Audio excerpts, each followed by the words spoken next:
जय माँ भवानी, जय माँ काली। कैसे हैं आप सभी? आशा करती हूँ कि मेरी माँ की कृपा से सभी आपके परिवारजन, आपके बच्चे, जितने भी लोग मुझे सुन रहे हैं, मेरे व्यूअर्स, माँ के जितने भी भक्त हैं, सभी को माँ अपने ममता के आंचल में, अपनी ममता के छाँव में रखी हुई होंगी और रखें, मेरी यही माँ से कामना है और आपके अंदर ज्ञान का प्रकाश भरे। आज मैं कुछ बताऊंगी कि जो लोग ऐसा सोचते हैं कि मेरे पास कॉल आते हैं बहुत लोगों के, तो वे लोग कहते हैं कि मेरे पे सवारी आ रही है, मतलब उन पे सवारी के सिम्टम आते हैं, ठीक है। तो उनमें पॉजिटिव सवारी के सिम्टम आते हैं। जितने भी वे सिम्टम मुझे बताते हैं या वो खुद एक्सपीरियंस करते हैं, मुझे बताने की जरूरत नहीं है। जिन पे आती है वो अच्छे से जानते हैं कि पॉजिटिव सवारी के क्या क्या लक्षण होते हैं। मैंने प्रीवियस वीडियो में भी बताया है, तो आप जाके वहां देख सकते हैं उस वीडियो को कि क्या क्या लक्षण होते हैं। और जिन पे आती हैं वो तो बहुत अच्छे से समझते हैं। अब है कि जब सवारी बना रही है या कोई पॉजिटिव कोई एनर्जी आपके तरफ आ रही है, ठीक है, तो ऐसा नहीं है कि वो एनर्जी एकदम से आ जाती है। वो एनर्जी आपके साथ बचपन से होती है, तब से जब आप पैदा हुए होते हैं। वो एनर्जी इंतजार कर रही होती है कि आप कब उस लेवल में पहुंचे या आपको उतना ज्ञान हो, उतना समझ हो कि इन सभी चीजों को आप समझ पाए। तब वो एनर्जी आपके सामने फिर प्रेजेंस होती है सवारी के माध्यम से, सपने के माध्यम से, थॉट के माध्यम से, या कुछ भी ऐसा चीज, कुछ भी अनुभव आपको कराएगी। मैं अपने अनुभव बताऊं, एक शेयर करूं अभी तो मैं जब मुझे माँ के दर्शन नहीं हुए थे, उससे पहले की बात है कि मैं किसी चीज को लेके बहुत परेशान थी और मुझे इस तरीके की सरकमस्टांसेस बने हुए थे कि मुझे, मतलब कोई भी जो देखेगा ना वो पता है उसको, वो बताएगा कि कल्प्रिट यही है। मतलब सारे ऐसे समझ लो कि सारे सबूत और गवाह उसी के खिलाफ थे। आंख से भी आप देखा हुआ चीज है, एकदम आपको पता है कि मैंने देखा है, वही कल्प्रिट है। लेकिन एकदम से आपकी आंखें जो देखेंगी उसी पे तो आप विश्वास करेंगे, है ना। तो लेकिन जो एनर्जी है ना वो आपको सही और गलत बताती है। इसीलिए मैं नकारात्मक चीजों के बारे में जितनी भी बातें बताई हूँ ना, वो मैं आपको इसलिए बताई हूँ कि नकारात्मक शक्तियों को मैंने देखा है कि वो किस हद तक क्या करते हैं। ये मेरा अपना अनुभव है खुद का, मैं किसी की बातें नहीं बता रही हूँ सुनी सुनाई। दूसरी बात कि अगर सवारी आती है, जिसपे आ रही है उसको पता है कि मेरे पे सवारी आ रही है, ऐसे ऐसे चीजें हो रही हैं। फिर जो पॉजिटिव सवारी आती है तो पूरा बॉडी हल्का महसूस होता है, हल्का महसूस कराता है पूरे बॉडी में, और आपको एकदम से प्रेम, दैवीय गुण आप में जागृत होने लगते हैं खुद ही। तो ये जो चेंजेस है ये आप समझ रहे होते हैं, आपको पता होता है कि आपका मनोभाव, आपकी क्या स्थिति है वो आप जानते हैं। लेकिन आपके परिवार वाले, जो भी आपके प्रियजन हैं, वे तो नहीं समझ सकते, क्योंकि उनके साथ तो ये हुआ नहीं है। जब तक किसी चीज को हम एक्सपीरियंस नहीं करेंगे कैसे पता चलेगा, असंभव है। तो आप एक्सपीरियंस कर रहे हैं, वे नहीं कर रहे हैं, तो वे कैसे समझेंगे, वे नहीं समझ पाएंगे। तो आपको इसके लिए आपको चुनाव करना है कि आप कर्म करने के लिए माँ ने किसी को रोक के नहीं रखा है। आपको क्या करना है, आप किस वे में जाना चाहते हैं, ये आपको तय करना है। माँ ने आपको बुद्धि दिया है, बुद्धि का इस्तेमाल कीजिए और देखिए कि आपको किस वे में जाना है, आपको कहाँ लेके जाना है। आपको सही और गलत, उसमें आप फर्क करना आप सीख जाएंगे। और दूसरी बात कि बहुत सारे लोग हैं ना, इसको नहीं मानते हैं। तो मुझे लोगों को क्यों मनवाना है, क्यों ही मैं मनवाऊं लोगों को। मैं जानती हूँ ना कि मेरे साथ क्या हुआ है। लोग मान के क्या करेंगे, और लोग कौन सा बात मानते हैं। आप कितना भी अच्छा से अच्छा काम कर लो, जिनको नुक्स निकालना है, जो आपको पसंद नहीं करते हैं वो नहीं ही पसंद करेंगे, ये तय है। लोगों का क्या है, हर मनुष्य का अपना एक जीवन यात्रा होता है और उस पथ पर उसे अकेले ही चलना पड़ता है, अपना कर्म करना पड़ता है, अपनी बुद्धि, अपनी विवेक का प्रयोग करके चलना पड़ता है। लेकिन वो नहीं चल रहा है, वो किसी की कठपुतली बना हुआ है, कोई उसे आइडिया देगा तब वो काम करेगा, तो फिर वो मनुष्य ही नहीं है, वो तो कठपुतली है। खुद वो जो विचार नहीं कर सकता है, जो खुद सोच नहीं सकता है, कुछ समझ नहीं सकता है, कोई चीजों को एक्सपीरियंस नहीं कर सकता है, तो वो, मैं नहीं मानती कि वो एक मनुष्य है। सच्चा मनुष्य वही है जिसने जीवन के हर पहलू को, हर आयाम को गहराई से देखा, झांक कर देखा, अपने भीतर देखा, अपने आप से जिसने बातें की। अगर वो दुख में भी है, अगर उसके जिंदगी में किसी तरह के हर्डल्स भी आए, तो उसने दूसरों को तो बताया, चलो ठीक है, बताया, सुनाया, कहा, लेकिन वो खुद से एनालाइज करता है, खुद में वो सोचता है कि ये क्यों हुआ, क्या है, नहीं है, कैसे हुआ, या मैं खुद अनुसंधान करता है, अपनी खोज में निकलता है कि मैं कौन हूँ। तो जिस दिन आपको ये पता चल जाता है कि आप कौन है वास्तव में, आपकी आइडेंटिटी क्या है, क्या आपकी आइडेंटिटी बस इतनी है कि आप किसी के बेटे हैं, किसी की बेटी हैं, किसी के कुछ हैं रिश्ते में? नहीं, ये तो एक मेटलिस्टिक वर्ल्ड का एक माया जाल है। जिस दिन आप खुद अपने आप को समझ जाते हैं कि मैं कौन हूं, उस दिन आप परमात्मा को समझ जाते हैं बहुत अच्छे से। और मंत्र चैंटिंग, साधना, पूजा और किसी भी देवी देवता को मानना, मंदिर जाना, मस्जिद जाना या कोई भी कहीं भी आप जिस भी देवी देवता को मानते हो, जिस भी धर्म को मानते हैं,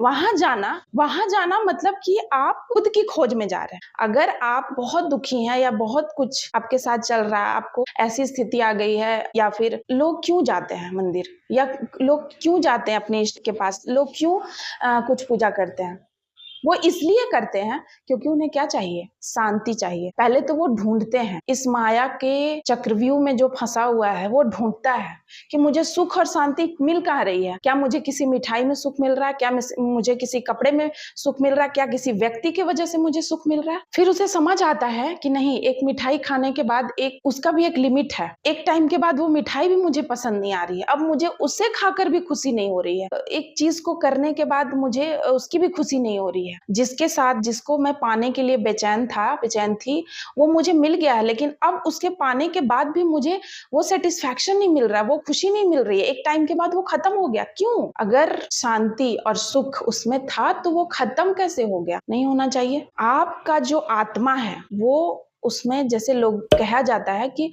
हर इंसान के अंदर ईश्वर निवास करते हैं, तो आपकी जो आत्मा है वो ईश्वर है, उनमें ईश्वर का अंश है और वो आपको हर वक्त गाइड करते हैं। जब आप गलत काम करते हैं, जब भी आप कुछ ऐसा गलत चीज करते हैं ना, आपको अंदर से खुद ही आपको पता होता है कि आप कुछ तो गलत किया है आपने। आप कितना भी धोखा दे लो, कितना भी बोल लो दूसरों को कि नहीं मैं ऐसा हूं, अपना डींग हाँक लो, लेकिन आपको पता है और आपके अतिरिक्त उस परमात्मा को भी पता है, उस एनर्जी को भी पता है कि आप क्या बोल रहे हैं, आप क्या हैं, आपका मनोभाव क्या है, आपका इंटेंशन क्या है, क्या था, सब वो जानते हैं। तो जब आप उस शक्ति को जानने लगते हैं तो आप परमात्मा को, उस शक्ति को, उनके स्वरूप को तभी देख सकते हैं जब आपके अंदर के जितने भी विकार है ना, सब खत्म हो जाए। जितने भी विकार हैं, जब तक उनका नाश नहीं होगा, अब मैं बोलूं, देवी के दर्शन और देवी का पूजा सब नहीं कर सकते हैं दिल से। वही कर सकते हैं जो अपने अहंकार को उनके चरणों में बलि दे दिए हों, जिसने अपने इमोशन को उनके चरणों में रख दिया, जिसने खुद को उनके चरणों में रख दिया, जिसने अपने सबसे लवेबल चीज, जिस चीज से वो सबसे ज्यादा प्यार करते हैं, चाहे वो कुछ भी हो सकता है, उसको भी देने के लिए, डेडिकेट करने के लिए तैयार हो। ये जब स्थिति आपकी बन जाएगी, तब आप देवी के भक्त बनोगे। आपका जितना ईगो है, जितना भी अहंकार है, वो ईगो जब तक खत्म नहीं होगा, आप देवी के उपासक बन ही नहीं सकते हैं। दूसरी की मैंने आपको 3D और 4D के बारे में बताया था कि मैं बताऊंगी 3D और 5D। तो जो 3D लाइफ है ना, वो आपका ये मेटलिस्टिक वर्ल्ड है, जिसमें कि आपको मोह माया, मतलब इस तरीके की चीजें हैं। मैं ना ये कर लेती हूँ, मैं ये पब चली जाती हूँ, वहां घूम लेती हूँ, थोड़ा सा पी लेती हूँ, खा ही लूंगी तो क्या हो जाएगा, थोड़ा सा ये कर लूंगी, मतलब कुछ भी ऐसी शैतानी बुद्धि कर ही लूंगी तो क्या हो जाएगा। तो ये सब चीजों से जब आप उठकर, ये आपका 3D वर्ल्ड, आप 3D में जी रहे हैं, ये सब चीजों से उठकर जब आपका देखने का नजरिया, आपका आयाम, आप खुद ही बदल जाते हो ना पूरे तरीके से। जिस दिन आपको पता चल जाता है कि ये अगला इंसान मेरे को गाली दे रहा है, तो मुझे वो गाली से कोई फर्क नहीं पड़ेगा, मुझे पता है सच्चाई क्या है। जिस दिन आपको ये पता चल जाएगा कि आप इस दुनिया में आपका क्या अस्तित्व है, आप हैं कौन, जिस दिन आप ये जान जाएंगे इतने बड़े दुनिया में क्या है आप, और उस दिन आप उस ईश्वरीय दैवीय शक्ति को प्राप्त करेंगे। उस दिन आप उस दैवीय शक्ति को महसूस करेंगे, उन्हें देख पाएंगे। आपका जिस दिन भाव, जिस दिन मन उतना साफ नहीं होगा, तो आप किसी भी धर्म के मानने हो, कोई भी देवी देवता को आप पूजा कर रहे हो, लेकिन आपका मन शुद्ध नहीं है, विचार शुद्ध नहीं है, आप दूसरों के प्रति अच्छा व्यवहार, अच्छा आचरण, अच्छा मन में भाव नहीं रखते हैं, आप ऊंच नीच बहुत तरह की चीजें को मानते हैं, तो आप कभी भी ईश्वरीय शक्ति को महसूस नहीं कर सकते हैं, उन्हें नहीं आप देख सकते हैं। फिर आप ऐसे ही भटकते रहेंगे, नहीं ऐसा कुछ नहीं होता है, ये कैसे संभव है, ये हो ही नहीं सकता है, ऐसे ही आप बस करते रह जाओगे। ये संभव नहीं है। अभी मैं आपके सामने ये बात बोल रही हूँ, गट्स के साथ बोल रही हूँ। क्यों? क्योंकि संभव है, हुआ है मेरे साथ, तभी मैं बोल रही हूँ। दूसरी बात कि शिवलिंग क्या है, शिव जी की लोग पूजा करते हैं, शिव जी पर जल चढ़ाते हैं, शिव जी का जो जलाभिषेक करते हैं, तो उनका जो प्रतीक है, जिनके ऊपर हम लोग, तो वो उनका जो प्रतीक है शिवलिंग जो है, उसके ऊपर बहुत सारे मिसअंडरस्टैंडिंग मिथ भरे हुए हैं। पता नहीं कहाँ से आए हैं, मुझे नहीं पता कौन बोला था, कौन लिखा था, हम नहीं जानते, मुझे कुछ नहीं पता। लेकिन अब मैं जान गई हूँ, तो मैं अपनी बातें आपको शेयर कर रही हूँ, मैं आपको बता रही हूँ कि क्या है नहीं है। जो मेरा अनुभव है, जो मैंने देखा, जो मैंने सुना, मैंने जो देखा, जो मैंने महसूस किया, वो मैं आपको बताऊंगी। वास्तविकता, उस पे भी बोलने की आजादी तो सबको है, आर्टिकल 19। दूसरी बात कि मैंने चक्र ओपन कैसे करे, मैंने ये सीरीज भी बनाया, मैंने ये वीडियो भी बनाया। तो जब आप आज्ञा चक्र तक पहुंचते हैं, आज्ञा चक्र तक हर कोई नहीं पहुंच सकता। नीचे के 3 चक्र मैंने आपको बताया, नीचे के 3 चक्र तो बहुत लोगों के एक्टिव रहते भी हैं, और नहीं भी हैं तो लोग करते हैं। बहुत तरह का माध्यम है, बहुत तरह का थेरेपी भी है, जिससे कि उसे एक्टिव किया जा सकता है। लेकिन जब आप थर्ड आई पे पहुंचते हैं, ठीक है, जब आप थर्ड आई पे पहुंचते हैं, तो लोगों का ऐसा भी मत है कि थर्ड आई मतलब कि कुछ ऐसा थर्ड आई खुल जाएगा हमारा, कुछ ऐसी ज्वाला निकलने लगेगी, इस तरीके की होगी। नहीं, ऐसा नहीं होता है। और थर्ड आई लेकर बहुत ज्यादा डर भरा हुआ है मन में कि थर्ड आई खुल जाएगा तो फिर पता नहीं क्या होगा, डरने लगते हैं सोच कर ही। तो जब आप थर्ड आई तक पहुंचते हैं, जब आपका चक्र ओपन होता है आपके थर्ड आई का, तो थर्ड आई में ना ओपन होने के बाद वहां पे आपको एक ज्वाला दिखेगी, एक दीपक दिखेगा, एक प्रकाश पुंज दिखेगा, जो ऐसे शेप का होता है, ठीक है।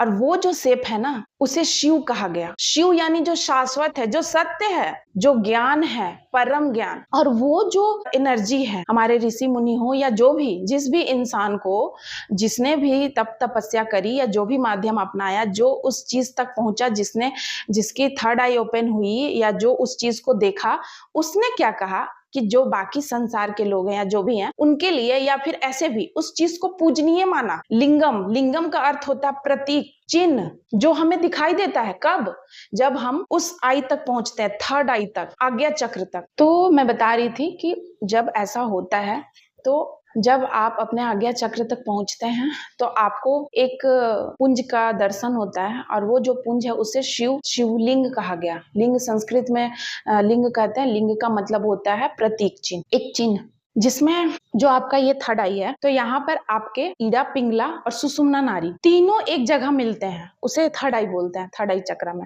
तो वो जो नाड़ी है ना, सुषुम्ना नाड़ी, जब आपका थर्ड आई ओपन होता है ना, तब वो नाड़ी आपके बॉडी में एक्टिव होती है पूरे तरीके से। वो नाड़ी, सुषुम्ना नाड़ी, आपके रीढ़ की हड्डी से अटैच्ड होती है, बीचों बीच जाती है, और वो एक्टिव हो जाती है।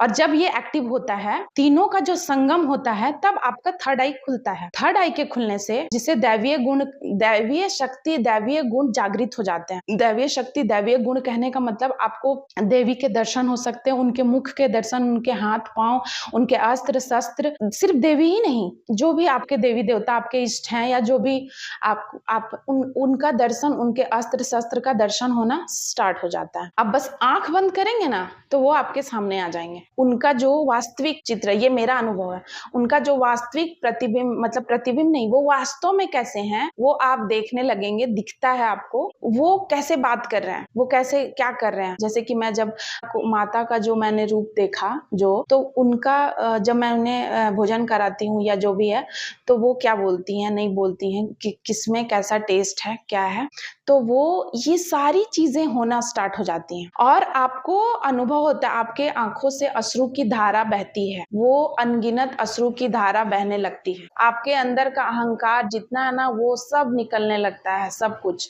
थोड़ा मोड़ा भी। वैसे तो आज्ञा चक्र उनका खुलता है जिनका 80-90% अहंकार, ये सब खत्म हो जाता जाता है तभी खुलता है, ठीक है। ऐसे ही नहीं, ये सब चीजें ना छोटी बात नहीं होती है। कितने लोग ना बहुत बहुत साल तक तपस्या करते हैं तब भी उन्हें इस चीज की प्राप्ति नहीं होती, क्योंकि सबसे पहले अपने इंद्रियों को कंट्रोल में करना पड़ता है। और इंद्रियों को कंट्रोल में करने के लिए ही लोग बहुत तरह के नियम बनाए हुए हैं अलग अलग धर्म में, कि आपको पहले कुछ नियम का पालन करना है, जिसे कि यम नियम भी कहा जाता है, कि आपको पहले ऐसा सुबह शाम आपको ऐसे नहाना है, ऐसे स्नान करना है, ऐसे शौच जाना है, ऐसे आपको खाना खाना है, ऐसा आपको जीवन शैली बनाना है। तो वो पहला स्टेट होता है। फिर आता है योग। योग भी एक माध्यम है। तो जितने भी माध्यम हो, योग हो, अष्टांगिक योग हो, प्राणायाम, जो भी है, या बहुत जाति धर्म, जितने भी जाति धर्म, सब हमें क्या सिखाते हैं? मोक्ष, मुक्ति, यानी कि उस परमात्मा से मिलन। तो परमात्मा से मिलन करने के लिए आपको ये जो बॉडी मिला है वो मोक्ष का द्वार कहते हैं। मनुष्य का शरीर मोक्ष का द्वार है। तो मोक्ष का द्वार कैसे है? क्योंकि आपके ही बॉडी में वो 7 खजाने मौजूद हैं। आप 7 चक्र को एक्टिव करके आप मोक्ष तक जा सकते हैं। इसीलिए योग को ईश्वर तक पहुंचने का माध्यम भी बताया गया है। और शिव, जो मैंने बहुत बताया आपको आ गया चक्र पे, तो वो शिव जो है ना, वो है भी, वो नहीं भी है। वो निराकार है, उनका कोई रूप नहीं है। आप मानोगे तो वो रूप में भी आएंगे, नहीं मानोगे तो वो एक एनर्जी बस दिखे, वो एनर्जी है बस। एनर्जी कोई देख सकता है क्या? पर साइंस क्या बोलता है? Energy nor be created neither be destroyed. Energy energy है, वो ना क्रिएट किया जा सकता है ना डिस्ट्रॉय हो सकता है। तो कौन है वो एनर्जी? क्यों नहीं डिस्ट्रॉय हो सकता है? क्यों बोलता है साइंस ऐसा? जब हर चीज डिस्ट्रॉय होता है, हर चीज का एक समय सीमा होता है, उसे डिस्ट्रॉय होना ही पड़ता है, तो फिर एनर्जी क्यों नहीं डिस्ट्रॉय होती है? तो वो एनर्जी है। और जब आप उस दैवीय शक्ति को महसूस करेंगे ना, तो वो आपको खुद ही आपको और भी सेंस प्राप्त होने लगेंगे बहुत तरीके के।